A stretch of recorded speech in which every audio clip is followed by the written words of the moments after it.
effective in 12th place in SP9.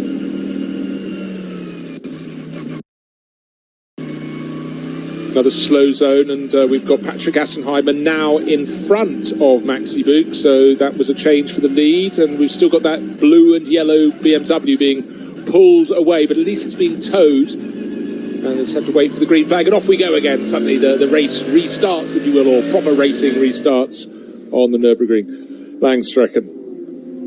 So it was a great move around the outside by Patrick Assenheimer. Were the waved yellow flags? Let's have a look. There was a slow zone, and in fact, that was going on the transition we talked about. The BMW had been pulled clear, the Walkenhorst car, but I'd say that was an opportunistic, or as some people could say, an opportunistic manoeuvre to take the lead. You'll probably say I would state this, but I would say that's clear because the actual obstacle was clear and gone, the car facing the wrong way that was trying to rejoin the track. There was indeed a official's car there, but that was on the left. Does its flashing light denote a double yellow or waved yellow? No, I don't think so. They're just lights illuminating the vehicle to a warning that it's there. So I would say, absolutely right, opportunistic, and maybe that's what thought Brook out. He just thought, should I, shouldn't I? And Assenheimer's went, I will. Maybe it's as simple as that. Split second, you know. Split second on one of the narrowest bits of track as well. Because that little transition, it's two car widths. I think you summed it up in your very first choice of words, opportunistic. You know, chat it out with the stewards later. Yeah. In the meantime, I've got track positions. Get on with it. I did my job. I'm a racing driver. What do you mean, Gav?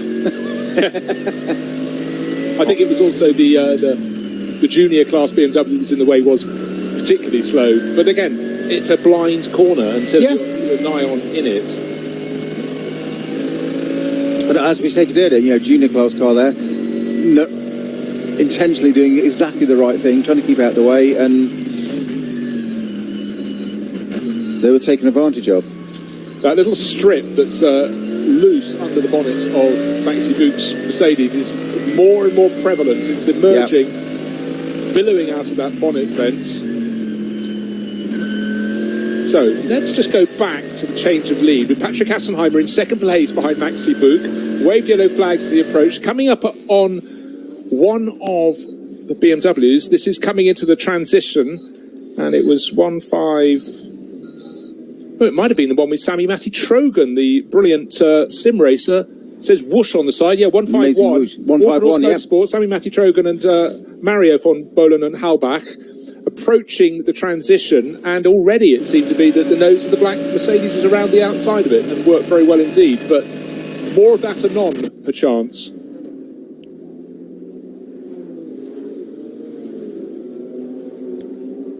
So, all is calm, all is bright. Well, it's bright, but it's not calm. It's the Nürburgring Nordschleife.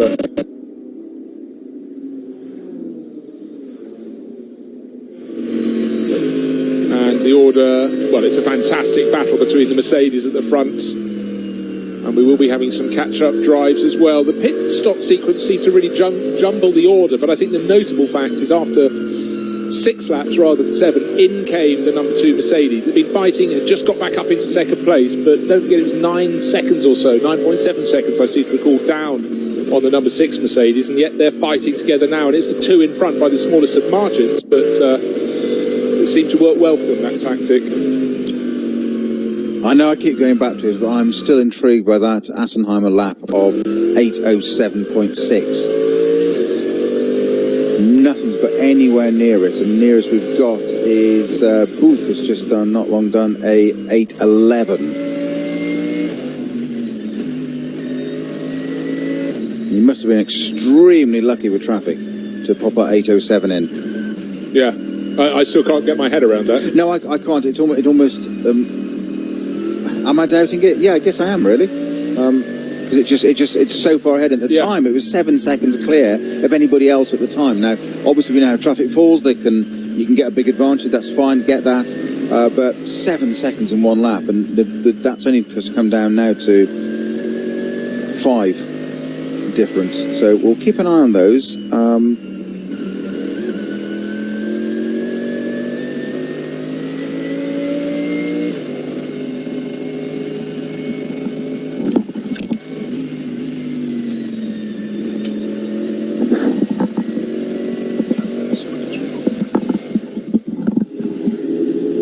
Conditions properly bright and sunny. We had a little flurry of rain just at the start of the race, but now as the last of the pack effectively come in to make their first pit stops, it's Maxi Book leading from Patrick Assenheimer. It's very tight, it's very close. Michele Beretta trying to hang on in the best place of the Audis in third place overall, but the car that really went backwards is down in fifth place now is the car that was fighting for second place. David Pittard did hand it over to Mikkel Jensen, and the Dane doing his best. He's very close indeed.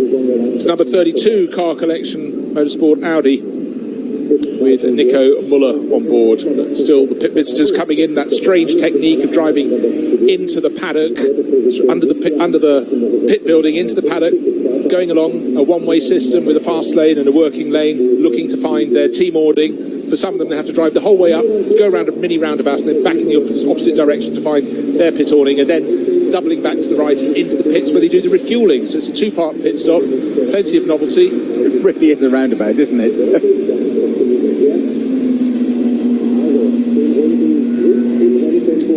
And coming to a halt.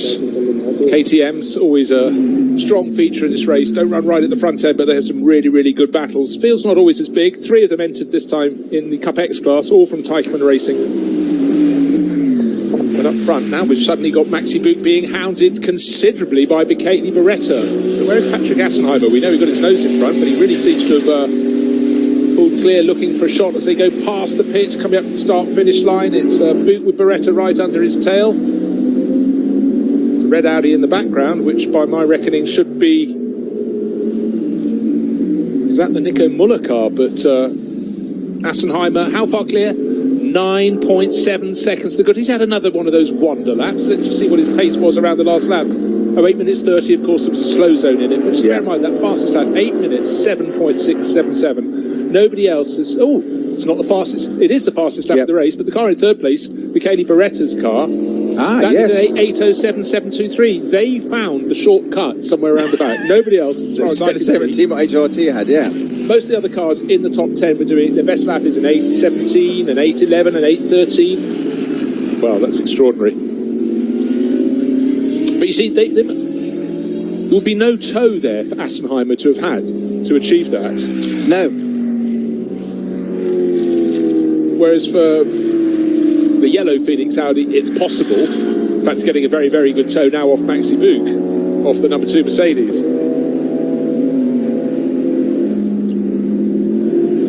But that was another phenomenal lap from the race leader.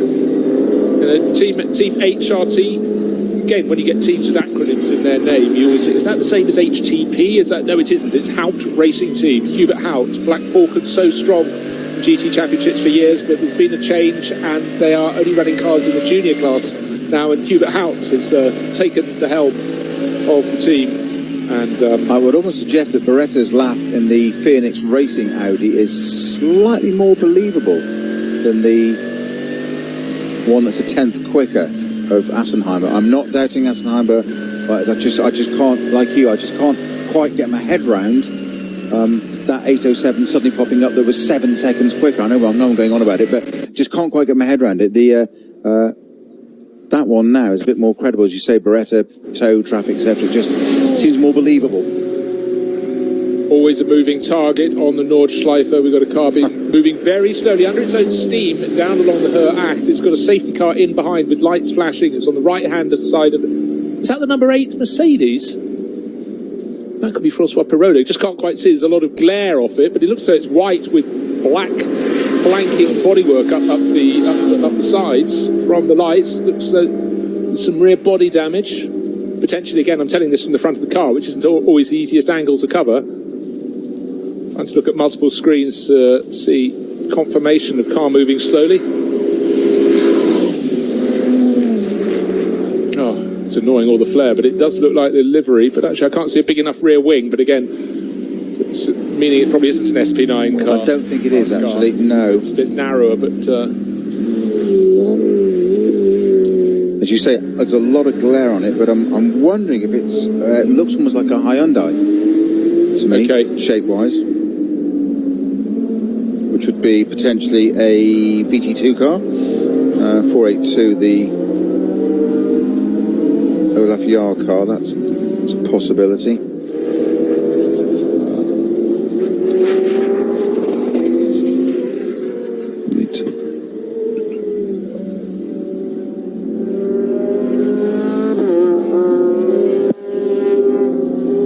sun bright on the flanks of the number 23 Mercedes. That's the Rooster Rojo car, Janine Hill and Adam Osieka. Adam does a considerable amount of driving, as does Janine here at the Nordschleife. Janine does go and compete in other championships, also races in the International GT Open Series as well for Team Get Speed Performance, so she's gaining more and more international experience. And conditions looking very, very good indeed at the moment.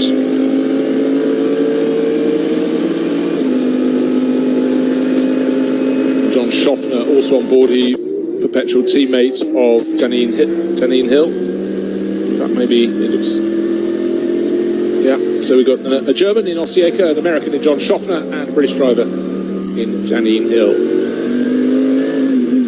Just when everyone rides on board, as we are with their mighty Mercedes AMG, it just gives points on the circuit where it gets extra narrow. And I just was considering the point where you go onto the Nordschleife. We had that BMW spinning in that transition, those two lefts over a crest, and it really is narrow. That car is just headed through there, and so I found myself inadvertently sort of breathing in, trying to make the car narrower. And again, what we're having in this race are quite a few points on the circuit where you've got cars that have rotated and rescue vehicles there, so the drivers really, really have to be on their toes. The driver most notably on his toes is Patrick Assenheimer. I mean, 9.7 seconds clear as he stretches his legs. That's really super, super impressive.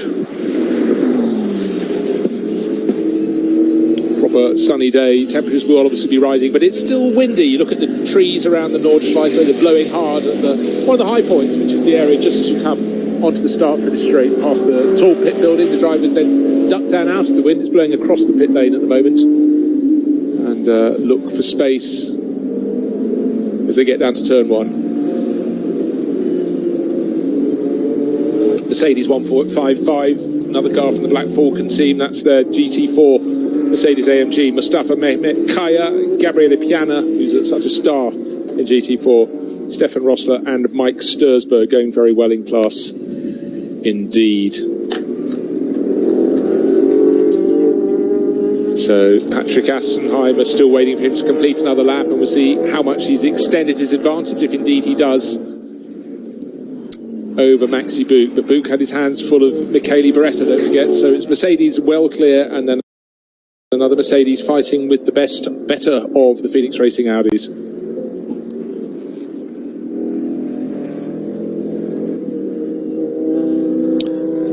I appreciate it's relative at the moment. Never thought we'd see a KTM Crossbow GT4 car at the top of the field. At the moment on the timing screen. It's about to be removed. No, I know it's relative. It does catch your eye when you think, sorry, GT4 car? Yes. KTM at the top there.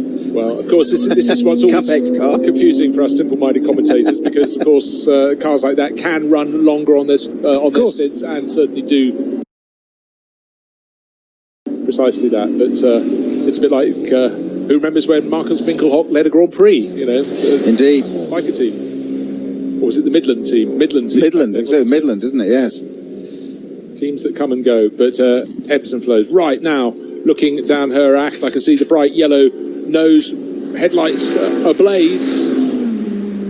Yellow and green, and have we had a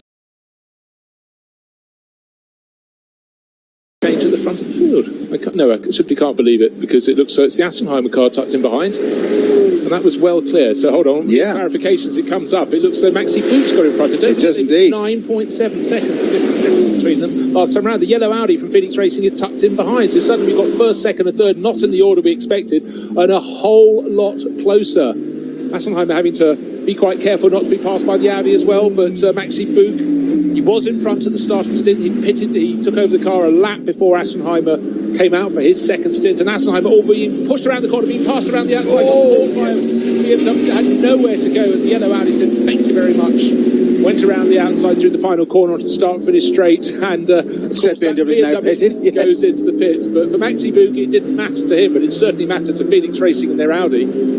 That was a very, very good move, and no wonder Assenheimer's really hard on the lights, but now he's hard onto the brakes, down into turn one. Oh, how frustrating. And a bit of breathing space. Now, how that evolved, I mean, we were looking at this, was it 9-second difference? Yeah. And all of a sudden, 1, 2, 3, change of order, all together, one back marker, last corner, trying to keep out of the way, then go into the pits. By the time we get to the last turn, to turn 1, all of a sudden it's opened out again. The hardest thing, that final sequence of corners, is the BMW went quite deep into the corner, knew it was coming into the pits, and then started halfway through the bend, going from the left-hand side of the track to the right. That interrupted the race leader. He hit the brakes, then he managed to get around it, and then it carried on pulling straight into the past, unfortunately, for Patrick Assenheimer of his HRT Mercedes. And I've got to say, hats off to Assenheimer there, because some very professional driving there. He could have just hung that out to dry and dodged out from that BMW, and he didn't. He sat there, and the hardest thing for a driver to do is relinquish position right up at the front there. It's very easy to go, hang on, I'm racing, get carried away with it, and he didn't. He backed out of it. Okay, I know there's hours to go, that's not the point, but actually that was a very professional manoeuvre there, just to back out of that one and not cause a problem and carry on racing. Very easy to have just taken advantage of that, and he didn't. So hats off to Assenheimer there. That, of course, now puts him behind that Mercedes. We weren't expecting, quite had that swapped anyway, but it has allowed Maxi Book to run away a little bit. 1.4 second as the advantage across the line, and it was just half a second to Beretta in third, P3. So Book, Beretta and Assenheimer.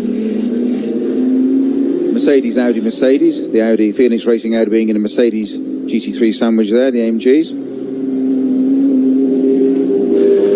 So where is the next change going to come? It's so choppy. I've never really known an NLS round where the leads has changed around so much.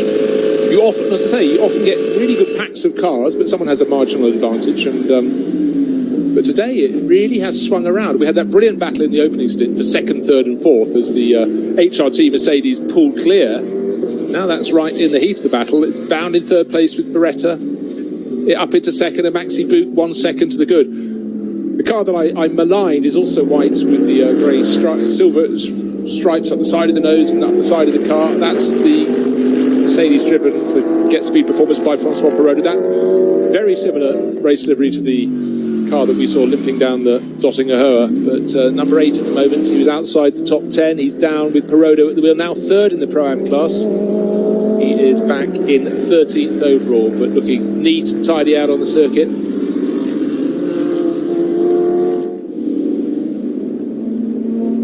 Riding the curves, but nothing too excessive. Again, the drivers can ride the curves with a fair degree of ease in the stadium section because the stirrups are nice and low and flat.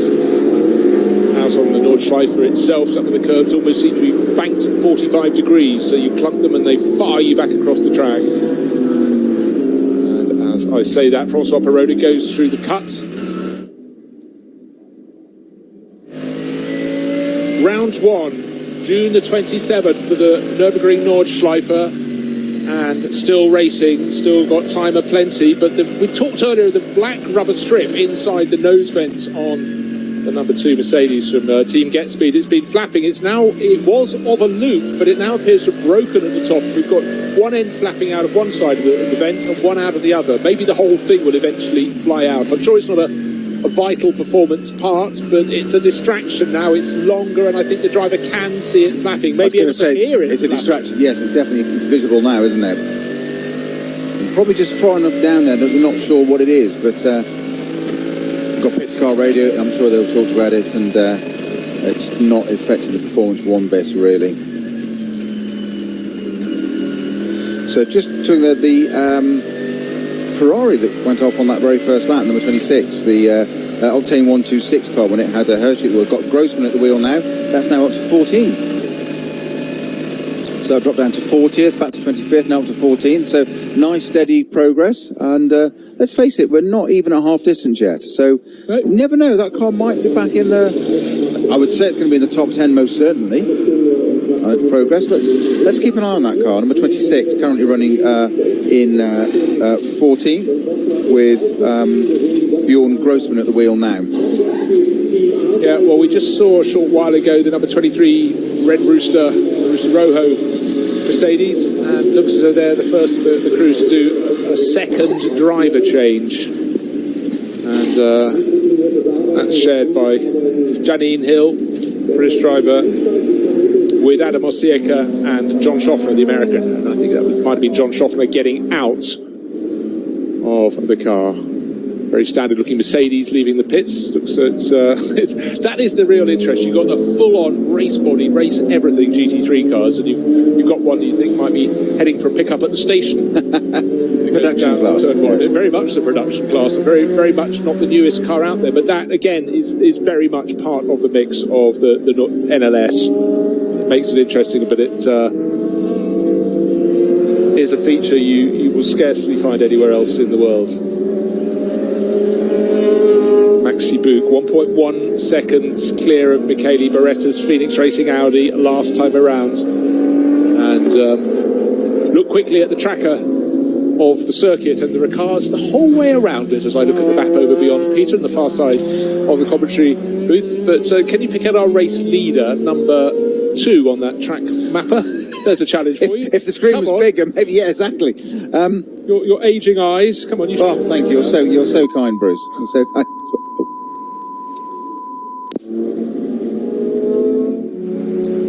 Very difficult feat because we've lost a handful of cars in this race, but really it's very, very good. It's with the weather conditions being so kind.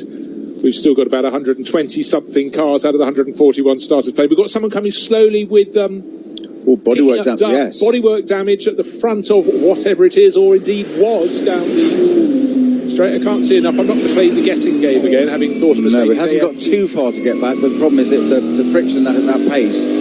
It's long enough to do a lot of damage very, very quickly. Well, the good thing is the driver's staying to hard drivers left, because that's sort of a bit wide, but I always get worried when a car is dragging about whatever shards it may be firing back out onto the terra firma that could be picked up by others.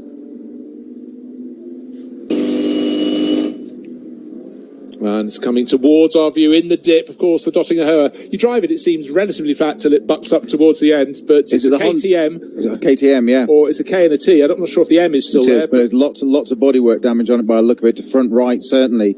So I'm suspecting a tyre failure there.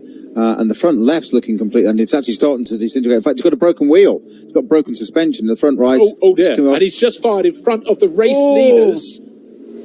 The race leaders have been joined. We've suddenly got another Audi right on their tail. It looks like the car collection car, but just they're approaching the kink on the per act. Suddenly there was a bit of bodywork of the underside of a wheel arch, I think, right across. And that car, the stricken KTM, still hasn't got.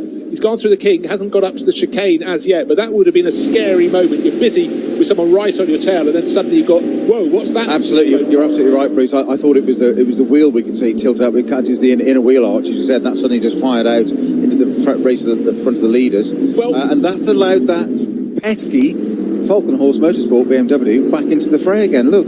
Yeah, but we suddenly had 4 cars fighting for the lead, and Assenheimer, what happened there? He was first, but the car now leading the race, unless my maths has gone. Hold on. Number 32 is right in the mix. That's Nico Muller. Maxi Buch is leading the yellow car. Assenheimer has just gone back first to second, second to third to fourth. Now he's back into third. He's got the Walkenhorst BMW right on his tail. That's Mikkel Jensen. So let's refresh. 1.3 seconds to good. Maxi Buch leading for Team Get Speed. Patrick Assenheimer started this lap in second place, but he's now behind the car collection motorsport car of Nico Muller. That was a very early pitter. Remember, we thought it was out of sequence. Beretta, that had got up into second place, is now down into fifth, so that's fast changing. So it's Jensen in fourth.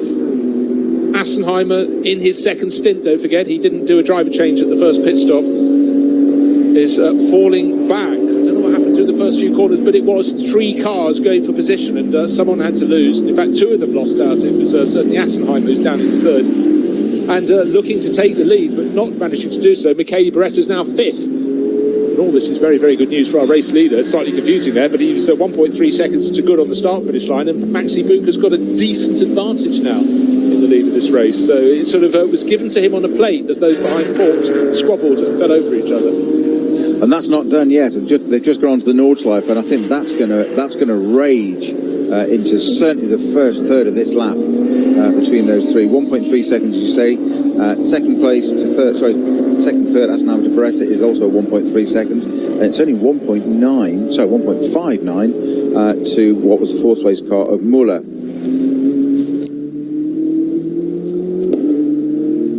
Well, extraordinary moments. We had eventually as three cars in second, third and fourth trying to avoid the bodywork thrown onto the track for the KTM that was limping back along the Dottinger. They suddenly had to change position because they had to back off. No such problems for Maxi Duke. He got past just before the bodywork was spat across the track. Exciting, scary moments for all concerned. The KTM, I think, possibly has now made it up the hill through the final chicane into the pits, but bodywork, I was concerned about shards because of damaged bodywork and broken wheels and things from that KTM, but it was the liner, we think, of the front right wheel arch that suddenly parted company. As it most certainly was, Bruce, and I think what's happened there is that the KTM has had, it looks like it's got some front end damage, and it's split either sides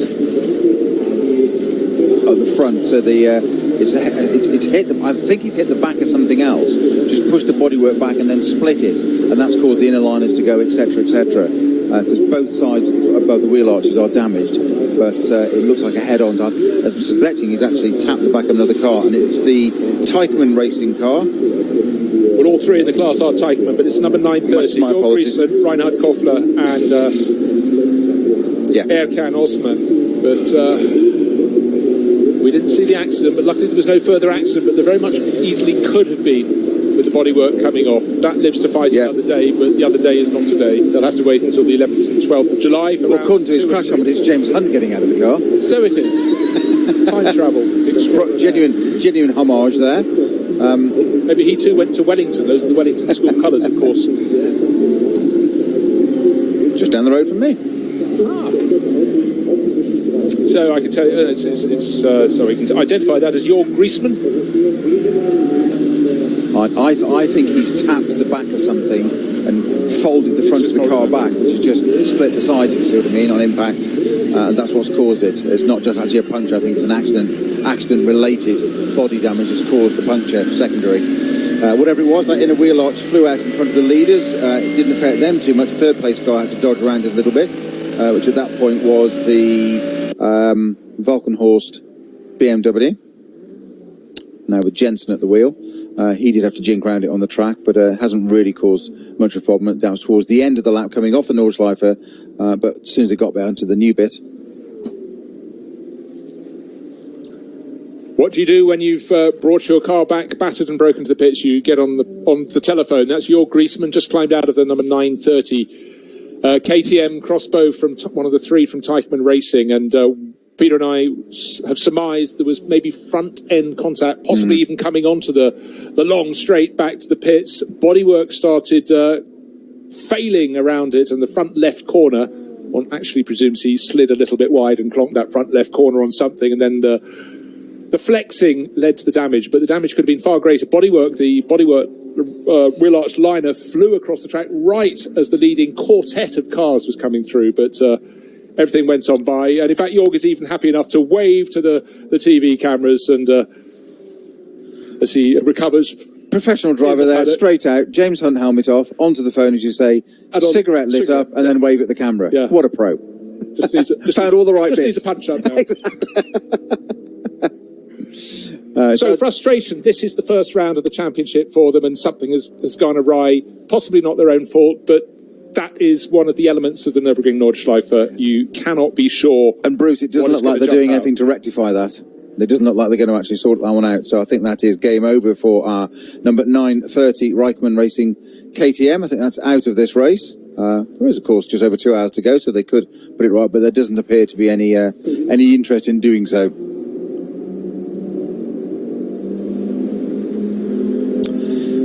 So back at the front, it's as across the line, it was Maxi Buch that was in the lead in the Get Speed Mercedes with a 1.3 second advantage over Assenheimer, and then Beretta in the other Mercedes. Beretta in the Phoenix Racing Audi R8. And then we had Muller in the other Audi car collection, and Valkenhorst Motorsport with Jensen, the wheel in the M6, rounding out the top 5. That, of course, changed and shuffled around the moment we said it, of course, as it does, as is the want, 2 or 3 corners later. And we're waiting to go back and see where they are at the moment. But as they crossed the line, according to our screen, that's where they were. Just to put an idea into perspective there, our top 5 cars, 1.3, 1.3, 1.5 and 1.7 seconds as they crossed the line. And that's as they crossed the line on a straight line bit. Then they got into the Twitty bits and battle re-engaged.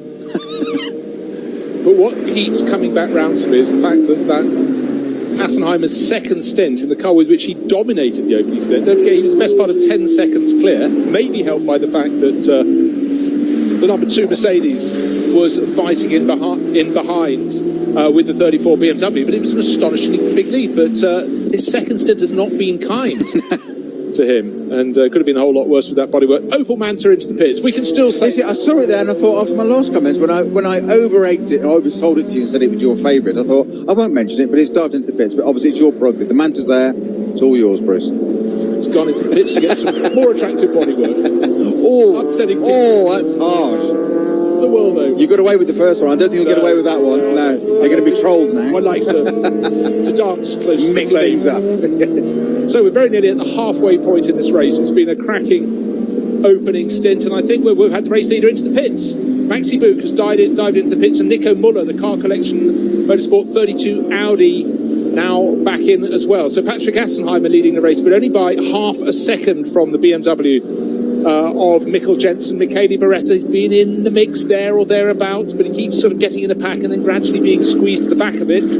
He is down in 3rd place. So 13 laps completed, and the car that was first and the car that had got up to 3rd place, that was the car collection Motorsports Audi, into the pits for their second round of pit stops. And if you weren't listening earlier and you haven't kept up with the news, it's an unusual way to go into the pits, because they have to turn right under the pit building through garage 1, through a one-way system with a fast lane and a working area. Then they do the driver changes, then and anything else they need to change, like tyres, and then they dive into the pits and have refueling. They have to come back into the pit lane and refuel once there. So Maxi Buch out of the race leading car. Fabian Schiller hasn't driven that yet. Raffaele Marciello started in that. And suddenly those that stayed on the track for one further lap, it's the Valkenhorst Motorsport BMW right now on the tail of the race leading car from HRT, the Mercedes, started by Patrick Assenheimer.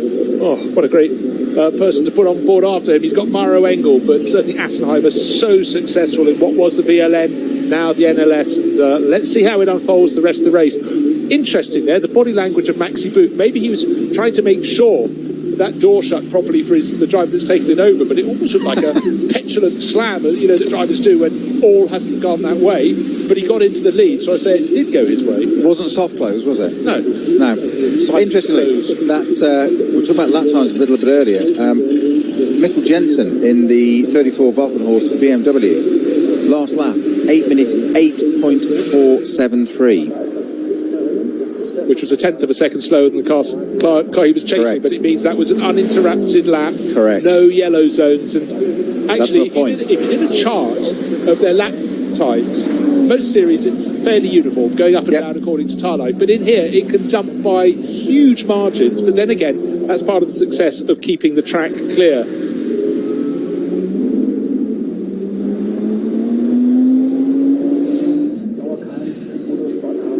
So our front-running cars that we have obviously just done their phase 1, as we call it, of the pit stop, as in into the paddock, through the garages into the paddock, as Bruce has just described, to do their driver change, back out again. Second driver then brings it out into the second phase for the refueling in the pit lane.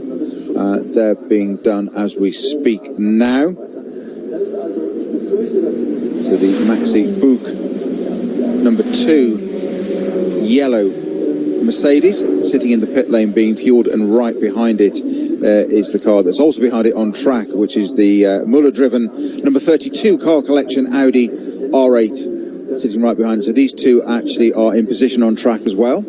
So they should just re-engage battle, all things being equal. Yeah, but of course, that never happens, though, does it? That's no, what should happen, but it won't. We've had shuffling in the pits, and it does seem quite hard for that to have happened. But certainly, we saw several drivers in that first round of pit stops who the order was reversed, not by an enormous amount, but I think in answer to our question we had earlier, a little bit of intel, I think, from regarding pit stops and, or more to the point, penalties. I think they're being added at the end of the race time only, no drive-throughs, nothing like that during the race, because of all the precautions and whatever in place.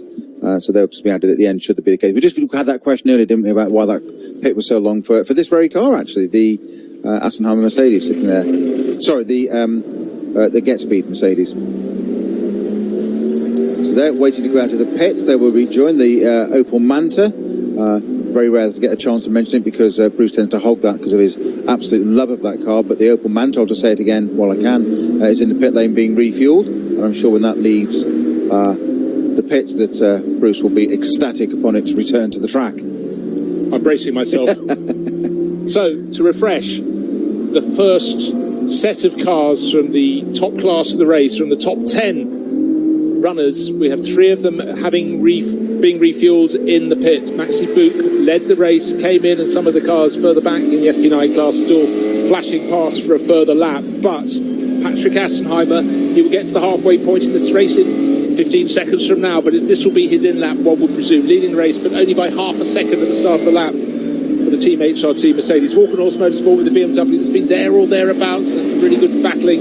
And Mikkel Jensen is building on the work of David Pittard. That's in second place. Michele Beretta in the Phoenix Racing Audi number 15 in third. They should be in this time around. Kim Lewis stranded the opening stint in that, and Beretta had a very good second stint too. So Audi very, very much in the mix. But then again, we'll see how they knit in with the number 2 Mercedes that's in the pits at the moment, and the number 32 Audi from Car Collection Motorsport. They're still at a standstill waiting for the thumbs up to get going, and whoever's in the number 2 Mercedes seemed to have been changing the cassette at that moment, and they failed to heed the go signal for a couple of seconds, but that's actually pulled out a bit of an advantage over the number 32 Audi, which was pretty close behind it when it came into the pits. And it seems, much as the number 2's first pit stop was a slow one, or the refueling part of it, it seems to be the case for the 32 car. But they were 0.6 of a second apart when they came in.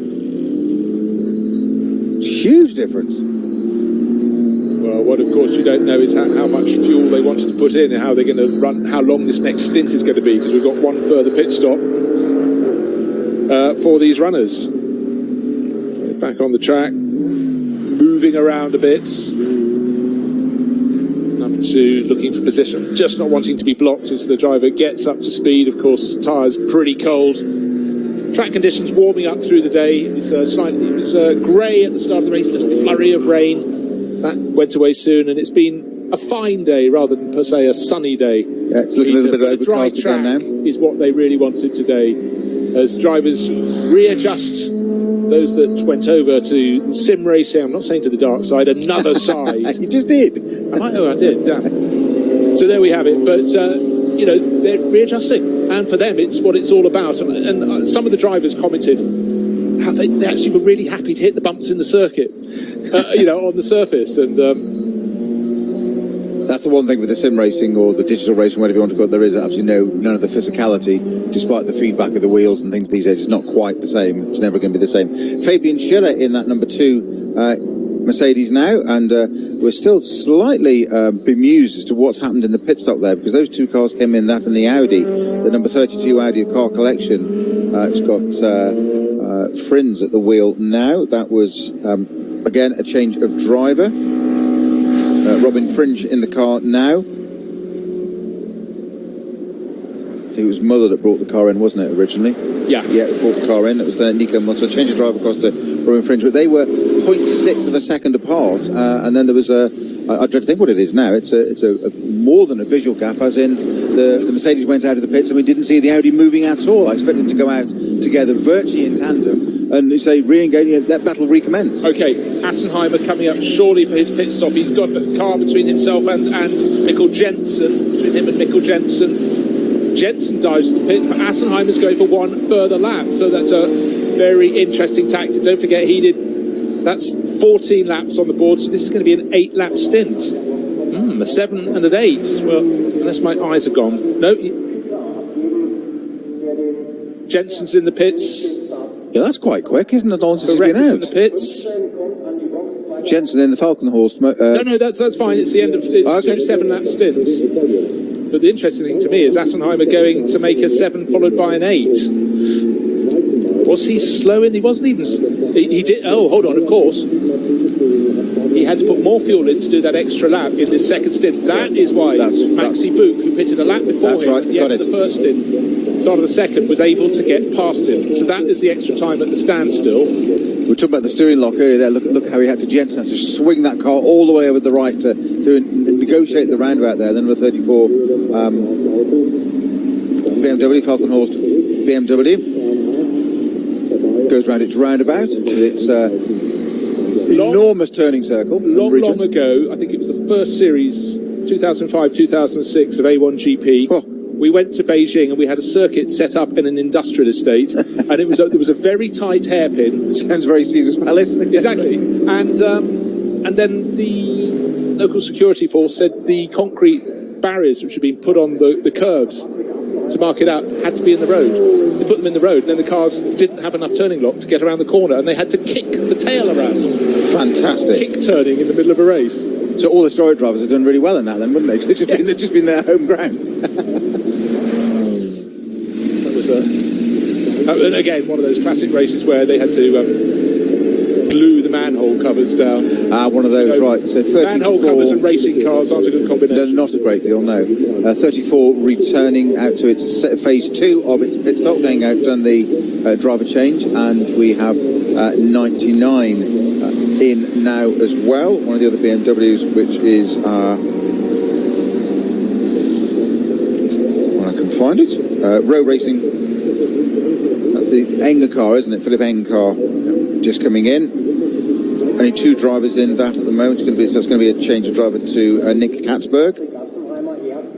Number 34, the other BMW we can see now, has just done its onto its second phase now, having its refuelling in the pit lane. Talking refuelling, it's always good to go straight to the Oracle, and Paul Truswell, the great, has just pointed out it was a longer pit stop for the 32 Audi than the number 2 Mercedes, so the minimum pit stop time was longer. So there we are. That is how it all works. I always find this quite hard to keep up with during the heat of a race, but it's good to have a keen pair of eyes looking at the data for us. So Patrick Assenheimer staying on for this lap. Has he got enough fuel? I'm not trying to put drama in this race. He's got plenty enough of that. But, of course, doing a 7 then an 8 lap stint means he's coming in a lap after the bulk of his rivals. But bear in mind, some came in after 13 laps, most after 14. But the Team HRT with so much experience. Don't forget, Assenheimer was one of the winning lineup in this very event last year and had a considerably successful season last year in the SP9 class, and really was the form man, or the man who tended to be there at the finish with his car, working the occasion better than anyone else. But as we know around the circuit, we just had a quick code 60 at Schwalbenschwanz. Every lap time has the potential to vary by 15 seconds or so, according to what is happening on the track ahead, or more to the point, the track just round the corner.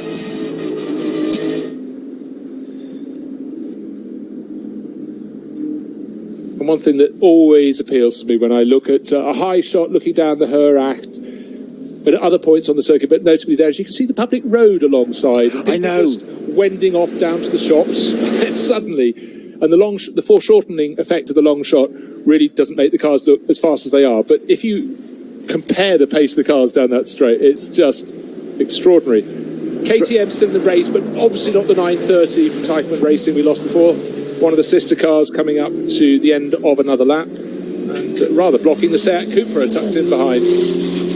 Or the Cupra as we call it now, of course. Yes. So, different runners. Just want to see what the last lap time was for our race leader, Patrick Assenheimer, an 8 minutes 14. So that was a very good ballpark lap.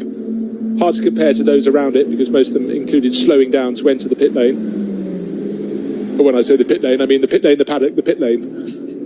That's the sequence they have to do for their pit stops. So, with the variable pit stop minimum times, according to How long the stint is. Patrick Assenheimer still waiting to come in to make his second stint, and with more than half the race done, he will be reporting to the coffee tent shortly. He should have completed his driving. And conditions getting better and better. We've got high cloud now, but it's a bright blue sky day. And it's great to be back racing, to hear the tyre squeal as the Cupra goes through the infield section. Very nice livery, sort of gold, grey and white for the 806 Cupra. And that's, as I flick through my entry list, is in the TCR class. No kidding. That's Heiko Hamel and Matthias Vassel for the Matilda Racing Team. Firm, staunch fans of the NLS.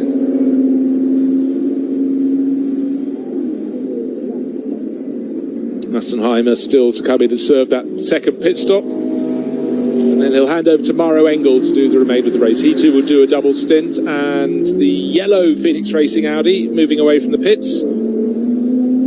Is that going to come out? It's going to come out all but level with the number 2 Mercedes. But as before, the number 2 Mercedes pitted a lap or so ahead of its rivals. And for the new driver at the wheel, which is Fabian Schiller, he's got into turn 1 and out of turn 1 in his yellow Mercedes, while the yellow Audi only now is exiting turn 1. Again, it always looks much closer than it really is, because the car's coming down the pit straight clearly at full racing speed, and on the wider line they can take a faster line through that first turn, and that inimitable rumble of the AMG Mercedes. Still one of my very distinctive, isn't it? Very distinctive. One of my favourite sounds. And there was a period in the World Championship in Formula 1 where the best sounding car of the whole weekend was the Mercedes safety car that went around. It had the most, best rumble of the lot. It's almost bass, isn't it? Yeah, full on guttural.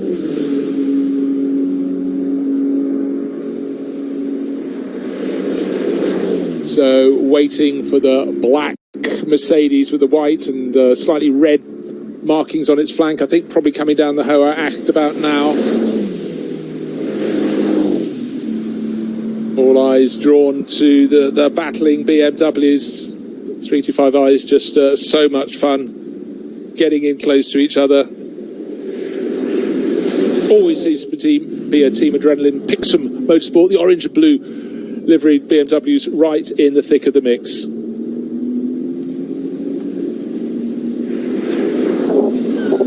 Great battle with these last year, didn't we? Of that BMW, about the M2s last year, just extraordinary. It was one of the major features of the race there. These two having a good old run down there. So waiting for sight of Patrick Assenheimer, number 6 Mercedes. If he comes down the start-finish straight, one feels he will have dropped a big one because he needs to be going into the pits.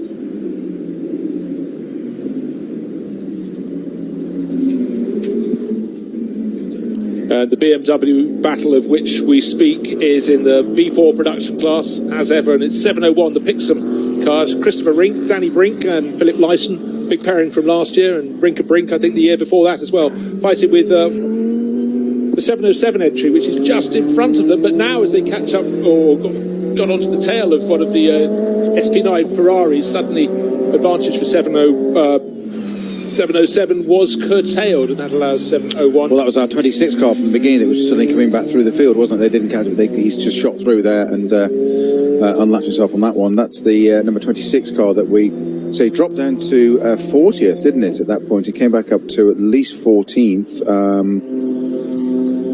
Just want to point out, Assenheimer has finally come into the pits. So that was a 7-lap stint and then an 8-lap stint. He's doing things differently. He's doing things quickly as well, so it must be slightly concerning for the rivals, because obviously that would now be a lighter fuel load going in, therefore Ego's different pit length time. But for Assenheimer, his day is run. We have an hour and 47 minutes remaining in this race. Amaro Engel, charge to you to see if you can give a debut victory on the debut of the new racing team, Team HRT, the Haupt Racing Team. Jean-Paul Breslin at the helm of that, but at the helm of the car will be Maro Engel of that number 6 Mercedes.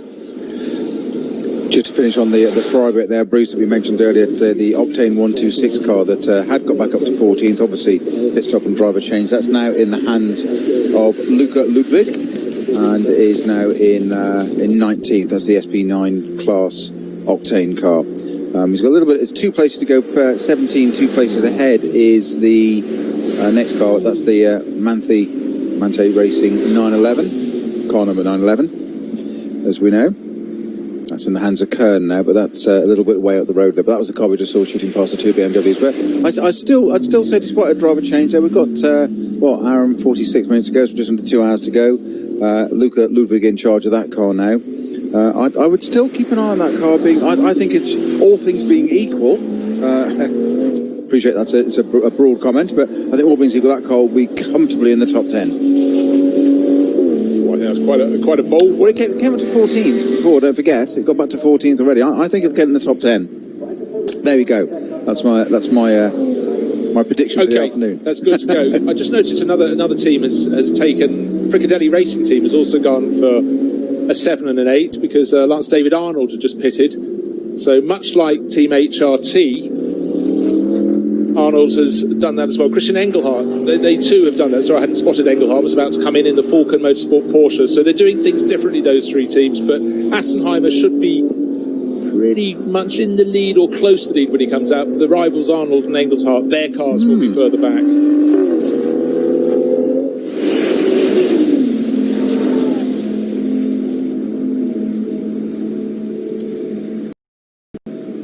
So, of those still out on the circuit, Mikkel Jensen leading Walkenhorst Motorsport BMW. Don't forget, he was not that far, their car was not that far behind Assenheimer when they decided to make their second pit stop.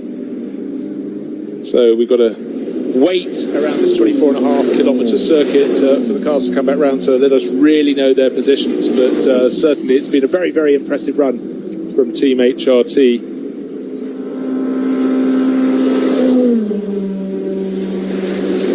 And just those top four cars, I appreciate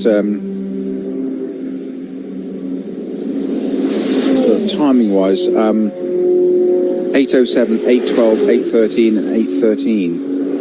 Pretty close there for the Fricadelli, Falcon and Huber cars. Huber is obviously a SB9 Pro-Am car, as is the Fricadelli car, but it's still that standout time for that Assenheimer number 6. HRT Mercedes leading with an 807.677, the fastest lap of the race so far.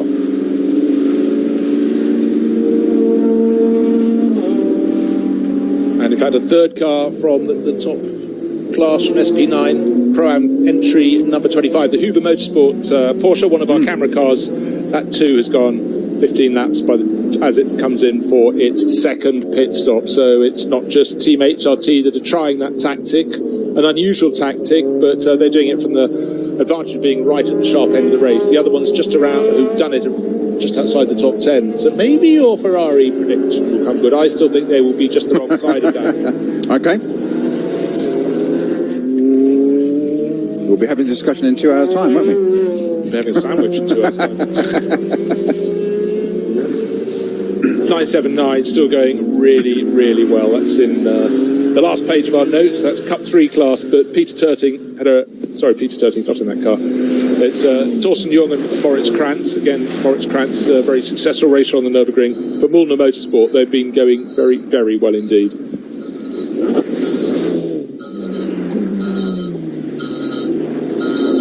The slow zone on Ex-Müller. Right out on the far side just before you get down there, the run down to Bergwerk. So we'll keep an eye on what that's going to be.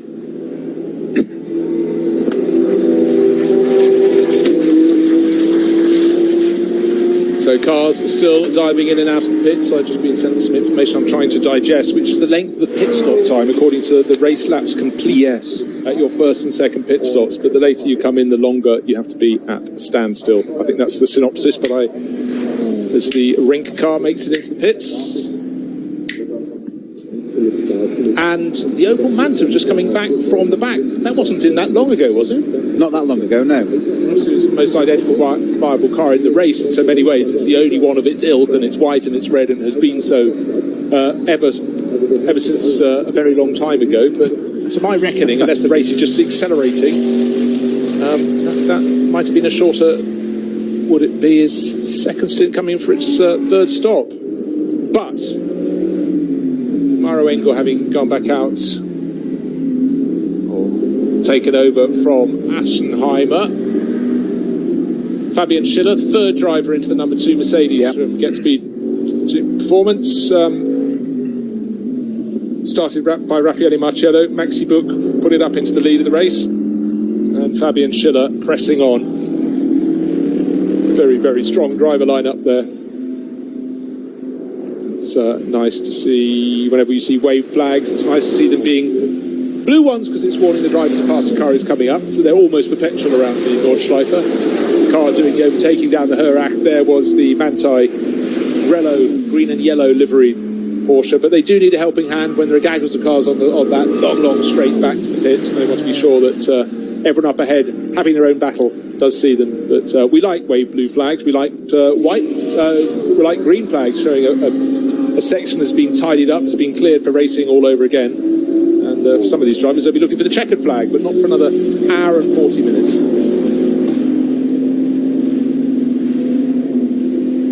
Really has turned into a great day to be racing again on the Nordschleife here on RS1. It's me, Bruce Jones, and Peter Snowden, just loving the fact that cars are on track again. It's what we're about. For everyone concerned, it's a delight that we've got this far, and hopefully we will now have a rock-solid season through until the end of the year. This is the first of 8 rounds of the NLS, and we've got a double-header weekend, the 11th and 12th of July, for rounds 2 and 3. So it's good to be racing again. How much motorsport can you take? Double header of I nearly said VLN then, but NLS, you're quite right. I've done so well. I've got yeah, over halfway. I've got over halfway. That's not too bad. But it just keeps... You're so aware that when the drivers are out on the circuit, the team is not just about the drivers. For everyone involved, it's being involved in what they love as well, from the race engineers to the mechanics to the team gopher, and obviously strictures according to the social distancing that is required. But we've seen this ingenious concept of going into the paddock just to meet your team and then into the pit lane after that to get your refueling done.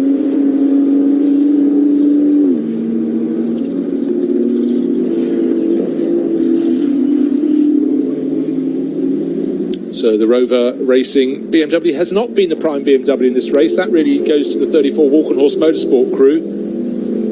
But every time it looks as though it's going the way of Mercedes, it seems the others find it a chance to make their move and get back in the mix all over again. Because certainly in terms of outright speed in the early stages of the race, it looks as though Mercedes, particularly down the long straight from Herach, had the legs, and then they grunt out of that final chicane onto the start-finish straight. But whereas around the back of the track, which is the majority of the track, the BMW seemed a little bit more wieldy. But that was the point. That was the point, though. The BMW was quick over sort of half to 2/3 of the lap, but not the rest. Whereas the Mercedes had that consistency, just had that nice consistent. It's got a rhythm, it's got a pace, and it can do it everywhere, which is got to be a well-sorted race car. As you say, unwieldy is a great way of putting it. Just a little bit of mid-corner instability that the Falkenhurst BMW just didn't look as settled and as solid and as planted as perhaps the Mercedes. Looks like it had to be worked a fair bit hard. A little bit of a handful. Certainly the way Pittard was driving it in the first end, and he did a fantastic job and didn't put a foot wrong.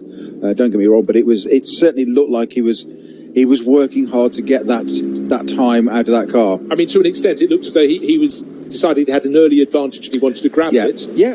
Whereas the others, you thought they're settling into a 7-lap stint. Which was proven, as you said, by how far down the order the next M6 BMW was, which was some about 14th or something, wasn't it? Yeah, at that point. Just waited for that final batch, well, not the final, the penultimate batch of pit stops, and the Rover Racing BMW is, well, effectively another 10, about 7 places behind, but it's about to suddenly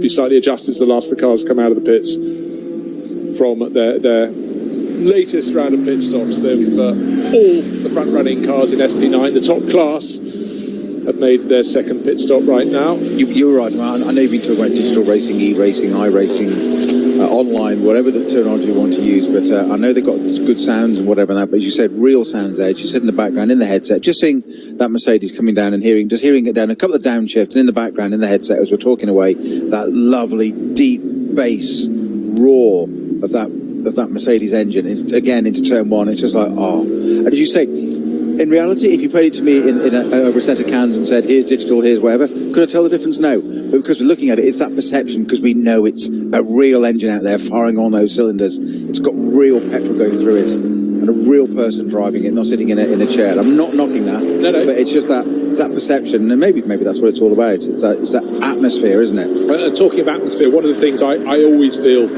with VLN before the NLS, now on the Nurburgring Langstrecke Series, is a sound you will also hear in the paddock afterwards.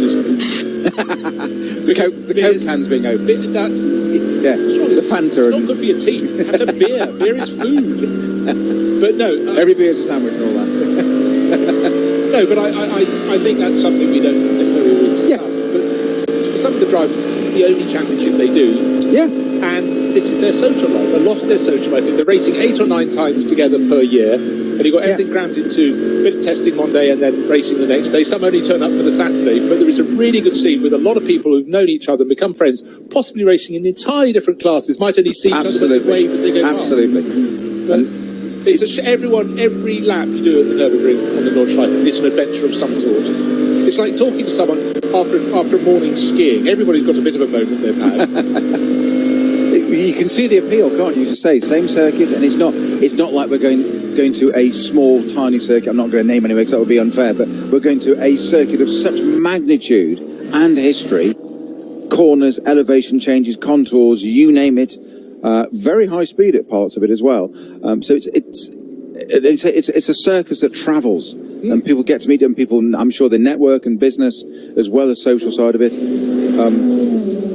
And great for the tourism of the area as well, and the proper, the hotels and all the other associated trades to have. I know we're closed doors at the moment, and I appreciate that as a non-spectator for the moment, but that will change. It will come back, and I think it will come back relatively quickly. I've got a feeling on that I think things could be quite different in a month's time. I'm not predicting anything. I don't know anything, but I suspect in a month's time things could be quite different.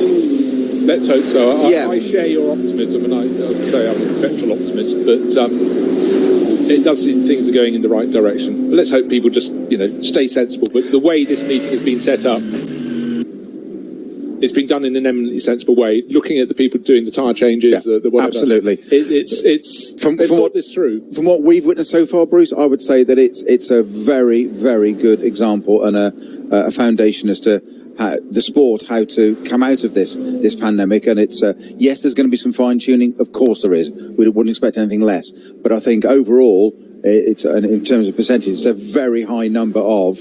That's a pretty good template to how to start our motorsport activities again in a safe, sensible, controlled manner. Bodywork on the side of the track at Her Act. Never good. The race leader comes through, and it's Maro Engel, and about 2 seconds further back is Fabian Schiller. So it's the black Mercedes ahead of the yellow Mercedes, as it was before. But that's been we wanted to see which was the better tactic: 7 laps followed by 7 laps, or 7 laps followed by 8. They made their second pit stops, and the answer seems to be 7 laps followed by 8. Extrapolated back the other way, after the first stint, there was a 9.7 second gap between these two Mercedes, and just waiting for the second of those cars to cross the start-finish line. And I think we'll see the gap is rather less than that. Let's see what it is. It's waiting for the tyre screens to refresh. Maro Engel, I can't quite see, I'm afraid, on that one. No, Fabian Schiller, 3.5 seconds. So maybe it's coming the way of the car that says race taxi. Oh, what a ride that would be. Wouldn't it just? Wouldn't pay for that fare. That's the Get Speed Performance Mercedes, their yellow one. They have many cars in this race.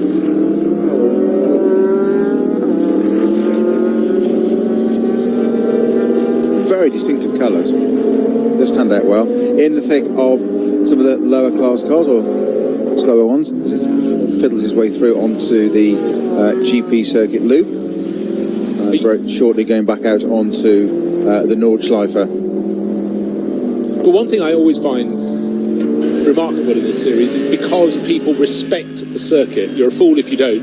Absolutely. It's just actually, you look at these cars, very, very few of them are sporting any bodywork damage. The car in second place, all we've commented on in its bodywork is a bit of rubber strip that's come loose. Now it appears to have flown away or fallen under the bonnet. So a tiny bit on the KTM, which we're not quite sure what happened there. And again, it wasn't exactly catastrophic. It just appeared to have ended their race in that sense, but it's not. The car was driven back to the pits and there was some front end damage, and so we've just seen what looked like a front bumper or something off probably an M2 or something. I think it looked like potentially on the track there, which might simply have come loose because there was no evidence of any other detritus on the track or damage to the car or whatever, so it might just have come off. But we will see. But so far, so good. We are just coming up to an hour and a half to go, Bruce. Unbelievably. That's just the whole Grand Prix length to go, yeah?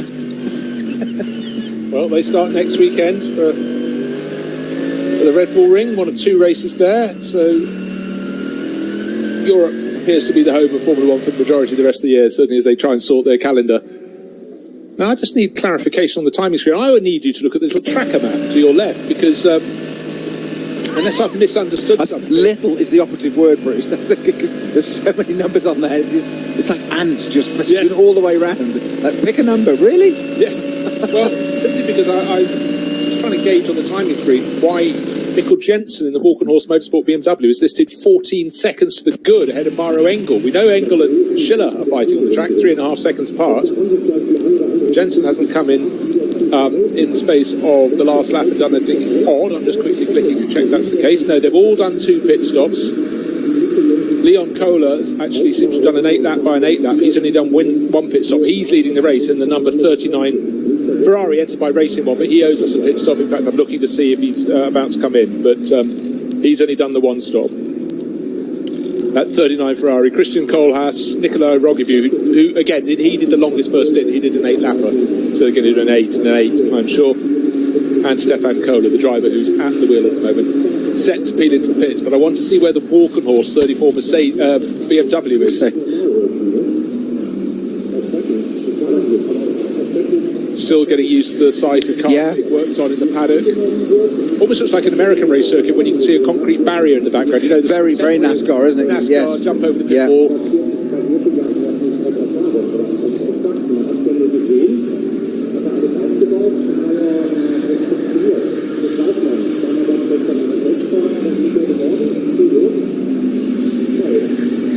So it's been a very interesting return to full metal racing on the Nordschleife, and we see some cracking racing in the first stint in particular, with not just cars running close but changing position several times a lap in the battle for 3 cars fighting over second place. And really the story had been the car that had made its break nearly 10 seconds to the good by the time of the first pit stops. That's the number 6 Mercedes from Team HRT, the team that's sort of risen from or been paired off from Black Falcon. Kept the personnel by and large, but now HRT stands for Haupt Racing Team. Hubert Haupt, part of not the lineup this weekend, but part of the ownership, and I'm sure he'll be racing later this year. They're going to do the GT World Challenge as well. Now, Mr. Jones, just a little update on I'm not sure it's a sporting bet. I'm not sure quite how to describe it, but our Ferrari number 26. With Luca Ludwig at the wheel now, was 19th, is now running as high as 13th. Probably about to gain a further position when that Racing One Ferrari comes in, because the Octane 126 car, despite its spin, has been the quickest, the fleetest of foot of the Ferrari gang. So expect those to change, but the car that went for a spin earlier got very delayed, the number 36 Walkenhorst Motorsport BMW. That was the car that was facing backwards just as the cars transitioned onto the Grand Prix loop, and it's down in 42nd position overall. Henry Walkenhorst at the wheel, so it really lost a lot of time. I'm going to say that was the problem, because the spin was fairly innocuous. It looks like it was a 180 swap ends and semi-beat it on the curve there. The thing that seemed to the most interesting part was the attention of the marshal straight away. He said virtually had to throw his whatever to the ground, his sauerkraut, etc. And so, whoa, flags, hang on, I haven't got enough hands, and was out on the scene. But of course, then the problem was turning it around, and he couldn't move the car forward because it was driving back towards a blind apex exit, which nobody wants. And you know that you just don't want to be doing that. It's one of the few places on the track where your options are so limited. We talk about it being narrow over the curves, onto the grass, into the barriers, but it's super narrow. Just as cars turn left, drivers already thinking about the challenges beyond, like hats and back and other things that and fight them on the bottom. A very valid point, because you do, again, physically, we were talking about digital sound and real sound earlier. it's indiscernible, but we know the difference. We feel the difference. It is, as you say, it's visceral. That bit of going onto that, you're suddenly, you've done the GP circuit, and you're suddenly blatting left, going up the gears, and you're suddenly launching yourself mentally onto the Nordschleife, and all of a sudden there's a car there. It's a different way of thinking. It's not just a corner. Bodywork still sitting there, on the spot. I know. The run from her act. Racing one Ferrari, presumably, well, pale blue car flashing towards the end of what will be its 17th lap. Hold on a second. There's a slippery surface flag out that as well, which I'm guessing just means there's an obstacle actually rather than an actual slippery surface. So Stefan Kohler leading the race, only one pit stop to his name, so surely that will go into the pits. Indeed, the Ferrari peels off, so waiting to see who comes through next, because my query was on my timing screen, admittedly set some 8 minutes ago. Mikkel Jensen was 14 seconds the good over Maro Engel and Fabian Schiller in third. We saw Schiller and Engel very close to each other. There's absolute clarification. And she's right, the other Ferrari into the pits, 39, as you predicted. Hardly Nostradamus, one feels, but nevertheless accurate. Unusual to see a Ferrari in that sort of pale to mid-blue livery, but sort of yes, checkered effect over it. Again, peeling through the paddock, going to find where to be. And we have sight of the Walkenhorst Motorsport BMW, so this has stolen a massive, massive advantage. However, its latter stints are going to be longer stints, so it's got one more pit stop to make, the third pit stop in this 4-hour race. But sitting on a lead, okay, remember that, it was 14.3 seconds, because it's done things differently to the long-running HRT Mercedes, up to the final sequence of corners onto the start-finish straight. No danger of going into the pits, but how big is its lead? No one around it, no other the SP9 rivals to be seen. Other cars still diving into the pits, including the car that's been, the Cayman that's been going so well in the Cup 3 class. I'm surmising that David Pittard will probably have the concluding stint in this car. No, I think Christian Cronjes will be doing that. It's a 3-driver entry in 34. Cronjes, who won the Spa 24 Hours in 2018, I think. And Pittard started, and we've had Jensen in ever since, unless I have lost my I think you're right, and I think you're right, Bruce, yeah. It was a great opening stint there from David Pittard in that car, and sort of, you say he did appear to, from our layman's eyes, if you like, take some risks, but it all appeared to pay off as well. And certainly the benefits of that have been that what he showed in that early stint of the race now certainly seems to be being reaped as we speak now.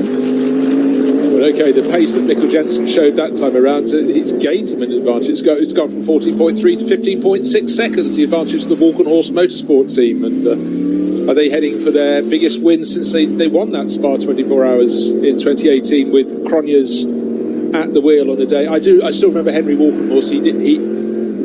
He knew he wanted to celebrate, but you know, when after a 24-hour race, when your emotions are really just ragged, yes, you could see he was overcome with emotion. And you know, a lot of us, we lived through their reaction as well. Absolutely, and it was fabulous, and you know, what a top result for the team then, and certainly put them in very much in the good books of BMW. You know, for years it'd been the Rover Racing team that sort of waved the BMW flag with most vigour, but that was an exceptional performance at Spa, and of course at Spa, even more so than here, you've always got that spectre of the weather, and that side, Tom Blomqvist and Philipp Eng sharing with Christian Cronjes. Christian, who was effectively the AM, very much the AM in that lineup. I remember he was asked, so you're going to be staying and celebrating? He goes, no, I've got to go home. I work in a timber business. I'm back in Oslo tomorrow. Yes, yeah.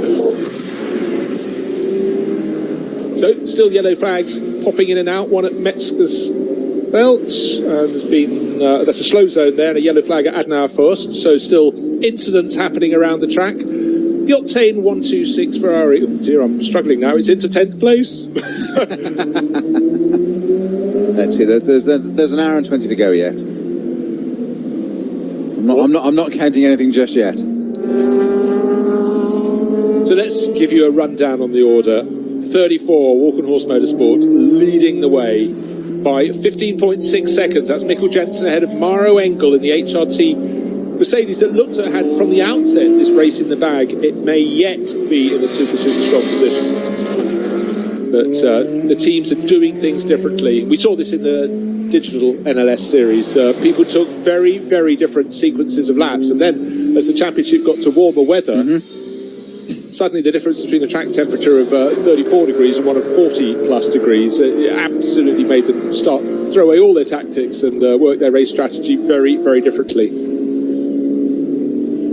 And again, it's another point of emphasis about the realistic nature, the stupendously realistic nature of sim racing now.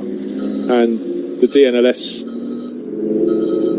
series done with VCO really, really tipped off. I thought it was fantastic. Slow zone now up. No, sorry, now code 60 at Metzgersfeld. Can't yet tell you who has taken a tumble or why a car is sitting where it is, but Metzgersfeld, of course, we've just gone through Adner Forest. Listen, those twisters beyond. Actually, that's a bit ridiculous to say in the twisters beyond. That could describe almost any section any part of the circuit apart from the pit straight, really. Talk about a coverall. Even the pits are twisty now. You have to go to the paddock. Oh, I've just seen something on the track there, off on the right, next to the Falcon. 694, apparently. That is the car off at Metzgersfeld. Scrabble for the enormous entry list. And we can tell you that 694 is Team Avia. Yeah, Team Avia saw Rennsport, the 240i Racing Cup, yes. Don't know who's in that at the moment. Well, not at the moment, probably out of it by now. Yeah. Quite possibly. So plenty happening, sort of Adner Forest through to Metzgersfeld. So code 60 being extended backward around the track or closest to drivers as they approach. The debris still on the track there. I'm surprised if we haven't had a marshal that's just on the other side of the fence there, just at least go and, I suppose it's on a brow, isn't it? So you don't really want to put a marshal at safety there, standing out on the track on a brow, blind brow. So that'll be the answer why. But from our camera angle, I'm just very quickly looking back, as you say, it's quite elevated. It looks easy to go and why don't somebody go and shift that? In reality, just thinking about it, yeah, on track, physicality on there, no, very different. You don't want to be sending. I think if it was digital, we could send a digital marshal out. That would be fine, but not a real one. Good to report. Track clear now at Adner Forest, so that slow zone has been shifted. 62, Peter Turting, dominating the SP7 class, using all his years of experience, sharing with Horace Krantz and Marcel Hopper. So the H&R Special Federn.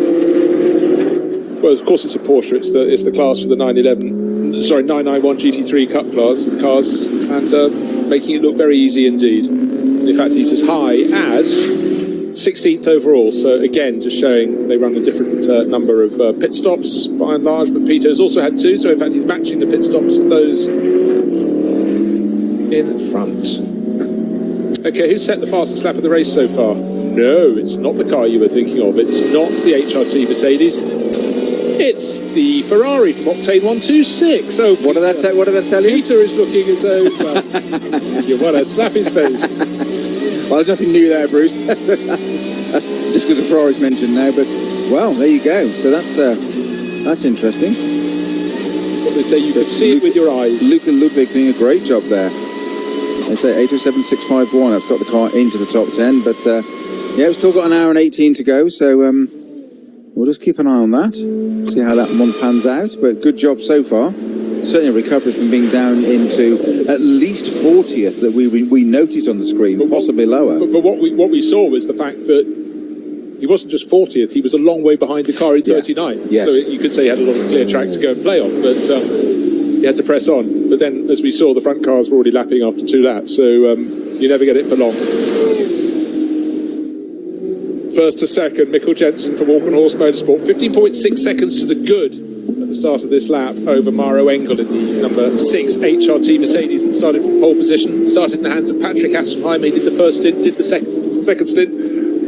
And my maths dictates the fact that Maro Engel will do the third, which he's doing now, and the fourth, and bring it through to the end of this first of the 4-hour races in the 2020 Nurburgring Endurance Series.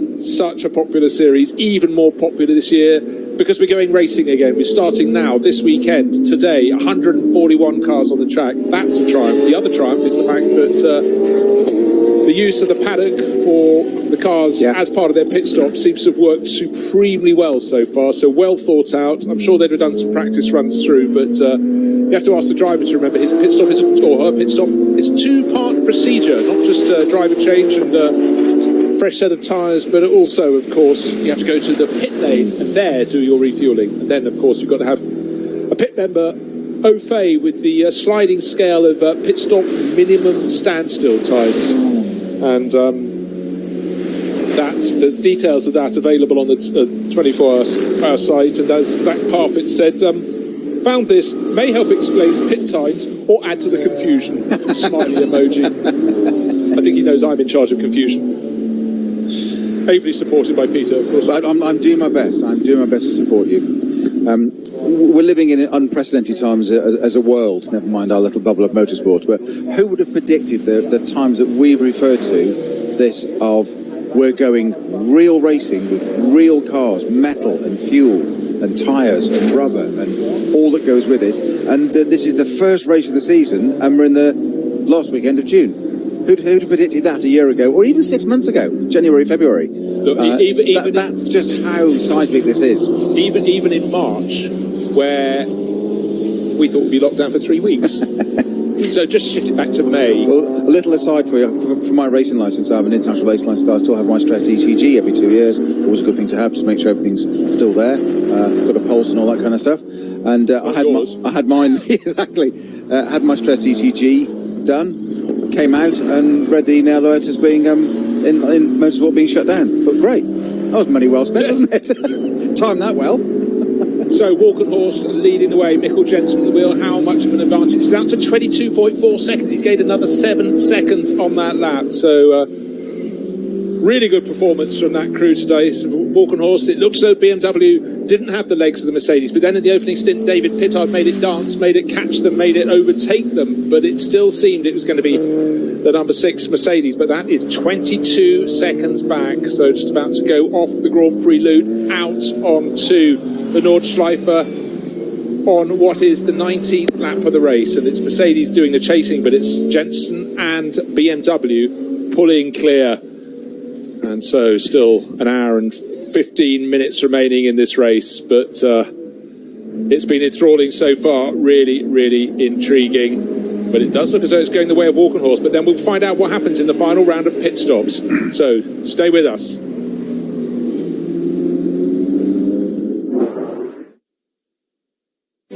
Alles begann mit 2 Freunden und einer Vision. Unsere Initialen stehen für Qualität und Fortschritt. Wir schaffen den Technologietransfer von der Rennstrecke auf die Straße. Wir fertigen Gewindefahrwerke, Sportfedersätze, Stabilisatoren, Distanzscheiben und Gewindefedern zu 100% in Deutschland. Wir arbeiten mit Herzblut und Hingabe für diesen einen Moment. Wir sind Motorsport. Wir sind H&R.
It started slightly damp, and the opening round here, June the 27th of the NLS. We're back in action. The racing has been fast and furious, but must be said, the pace at the end of this stint, or halfway through this stint, the Walk and Horse Motorsport BMW clearly was given a helping hand by slow zones on the track, gaining 7 seconds over Maro Engel's Mercedes. That's not something that happens without an assist. Absolutely. The Dane has grabbed it with both hands, and Christian Cronjes, the Norwegian third driver in that car, will be rubbing his hands together. It's been a really good set of double stint from Pittard, Jensen doing a really, really good run now. And then let's see what Christian has, but it's certainly going his way at the moment.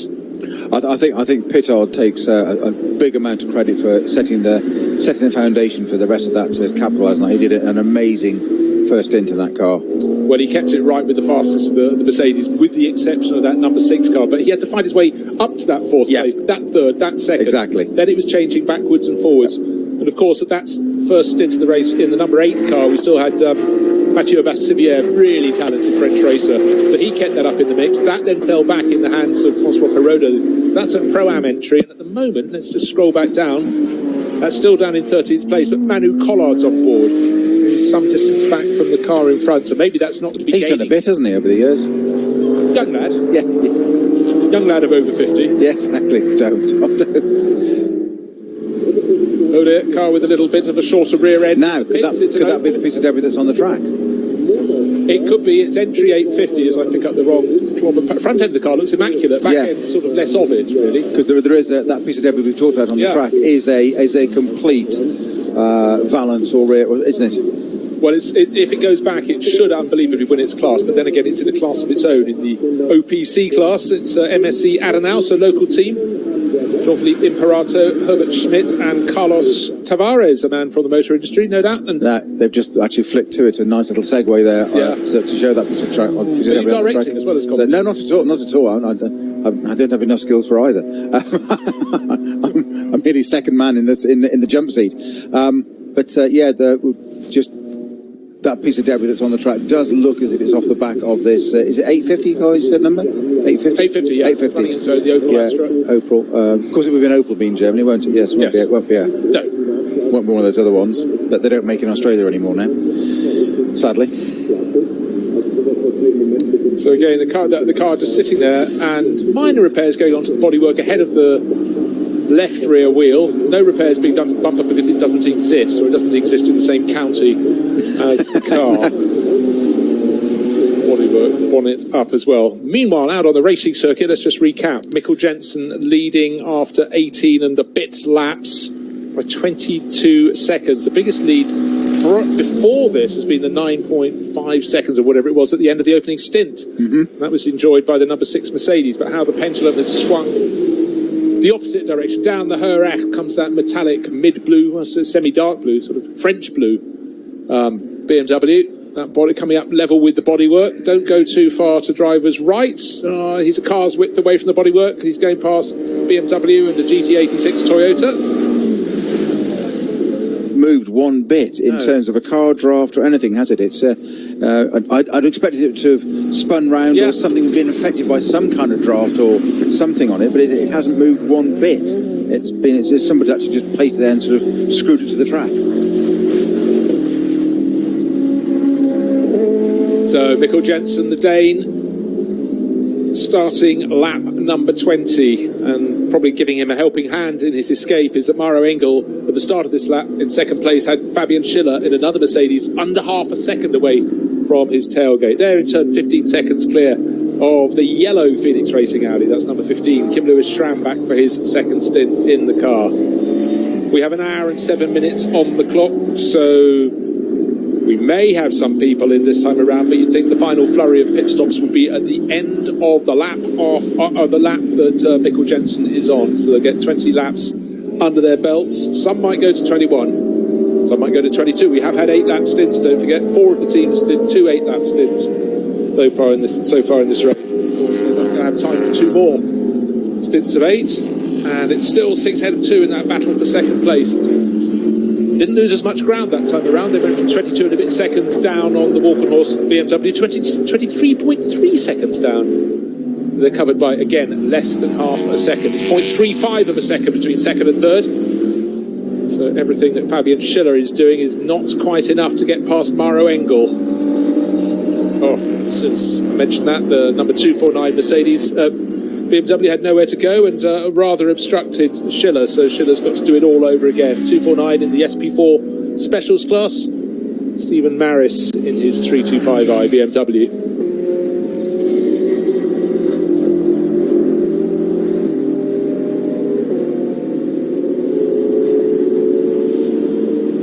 Whoa, good maths being sent to us. The 34 and 6 are currently being between 22 and 23 seconds apart. 34 is the race-leading Walkenhorst BMW, and number 6, of course, the HRT Mercedes. But they have the chasing cars have 22 and 23 or 23 seconds in hand. In hand, yeah. So what was the margin I said? 23.3 seconds. Yeah. So it's not so much 0.3 of a second. what happens at the end. Yeah, of the race, exactly. Where they come out after this final round of pit stops. They will all be doing 3 pit stops. 4 would be a tad unnecessary, but. So if every driver involved at the front end of the field, it's press on, press on, press on. Track conditions perfect. And at the moment, I don't think we have too many incidents around the circuit. In fact, I have to scroll down to find the last period the same.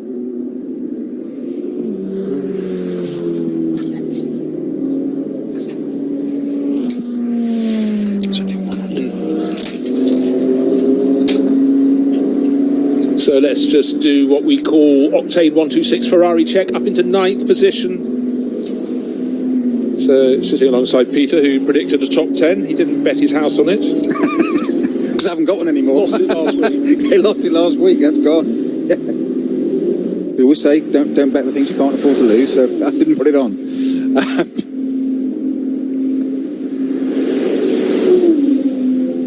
I'm keeping my powder dry on that one, but I'm vaguely hopeful, shall we say? Oh, good. Yeah, experience tells in the end. Just having lots of skills after all the months of sitting there not commentating. See if we actually gauge it right. It'd be quite good. But also be a good run for them as well to drop down to as far as they did. As you say, it wasn't just 40th. We saw 40th on the screen. It's the first time we noticed it. So there, it could have been a little bit further down, but more to the point, as you said, it was a double 40 because it was 40th position and a good 40 seconds behind off 39th position. Yeah. So there was a lot of work to do there. To catch up about. So I think irrespective of where it finishes at the moment, that's a very presentable run there for Luca Ludwig. He's been in that car for quite a while now. Yeah, he will, I presume. Well, they've got four drivers listed, so I'm afraid he will probably hop out. Bjorn Grossman started it, but of course, I think I'm fairly sure he started, then Jonathan Hershey took over. But I thought that, but then that said, we saw Hershey get out at the end of the opening stint, so and they haven't got any more extra pit stops over the ride. One of the quickest laps of the race as well, that car, an 807.651. I think it is, yes, yeah, you're right. By 200ths of a second from the best of the number 6 Mercedes.